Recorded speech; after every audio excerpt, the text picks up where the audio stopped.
For me as a Christian, I tend to overlook Easter and just see it as Jesus' crucifixion, but I fail to understand the severity of what it actually was. The reason that they lashed him 39 times is because 40 was the legal maximum in their law of the day, meaning they gave him as many lashings as legally possible. This was also known as the worst punishment that they could have possibly given out as a man who had done nothing wrong. After these lashings, his intestines were literally hanging out. His rib cage was visible on both sides. His beard was pulled out in chunks. The muscles and tissue around his spine were completely opened up, and worst of all, he was forced to be naked throughout this entire beating, and by the end you couldn't even tell if he was male or female. Isaiah 52:14 says his face was so disfigured he seemed hardly human, and from his appearance one would scarcely know he was even a man. They had a crown of thorns and twisted it on his head. They put a staff in his right hand and knelt in front of him, and they mocked him. They spit on him and they struck him on the head again and again. Jesus was not only physically abused,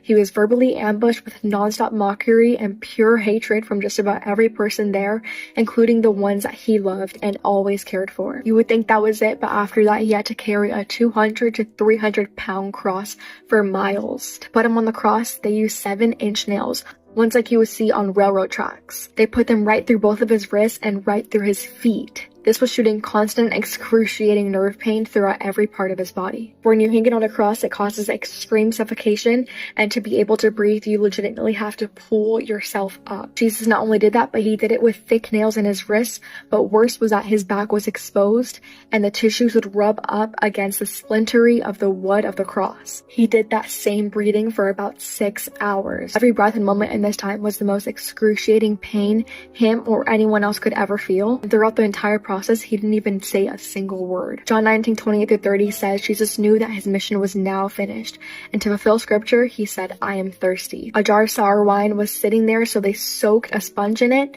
put it on a hyssop branch, and held it up to his lips. When Jesus had tasted it, he said, "It is finished." He then bowed his head and fully gave up his spirit. You're probably thinking, well, why did he do this? He did it for me and for you, and what is that reason? Because he could not see us separated from our Father. Love is not merely shown through feelings, but it is shown through action, and Jesus is love, and this was the action of ultimate sacrifice for love. I have done so many things wrong, but yet he chose to die for my sins. Jesus, someone who lived a perfect life, gave up his own life for you and I as imperfect people. That is the greatest act of love anyone has done for you and I pray that we never overlook it on a day like Easter and any other day of our lives.